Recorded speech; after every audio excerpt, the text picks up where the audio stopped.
폭발적으로 발생했던 도내 코로나19 확산세가 점차 줄어들고 있는데요. 그런데 음성 소망병원과 인접한 또 다른 정신질환 병원에서 확진자가 발생하는 등 집단 감염 우려는 여전합니다. 정학순 기자입니다. 12일 오후 3시 기준 도내 코로나19 확진자가 2명 추가됐습니다.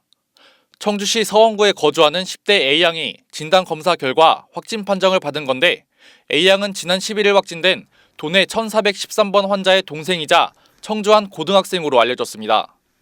나머지 확진자 1명은 정신질환 치료병원인 음성 H병원 종사자 50대 B씨입니다.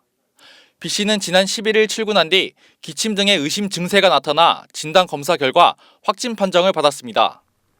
방역당국은 이 병원 환자와 종사자 등 150여 명을 대상으로 전수 검사를 진행하고 있지만 집단 감염으로 이어질 우려도 적지 않습니다. 앞서 괴산 성모병원의 경우 지난달 15일 진료를 받았던 환자 2명이 각각 음성 소망병원과 H병원 환자로 알려졌는데 소망병원 환자와 종사자 등 780여 명 가운데 150여 명이 확진 판정을 받았던 상황입니다.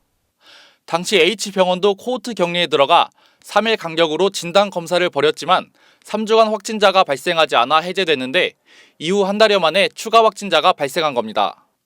직원이 지금 내부에서는 걸린 사람이 없기 때문에 내부 감염보다는 외부에서 혹시 무슨 일이 있었나 그거를 지금 저희들이 조사를 하고 있는 거고요.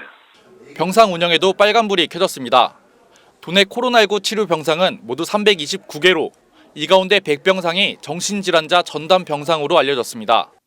하지만 12일 기준 100병상 중 75병상이 들어찬 상황입니다.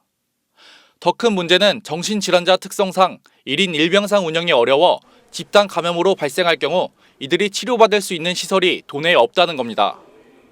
집단 감염이 한 60%를 지금 차지하고 있습니다. 크게 보면 요양원, 그리고 정신병원, 그리고 BJT, 열방과 관련된 교회 이렇게 해서 60%가 지금 확진자의 전체를 차지하고 있는 상황입니다. 그래서 지금 방역 당국에서는 굉장히 살얼음판을 걷는 듯이 지금 방역 조치를 하고 있습니다.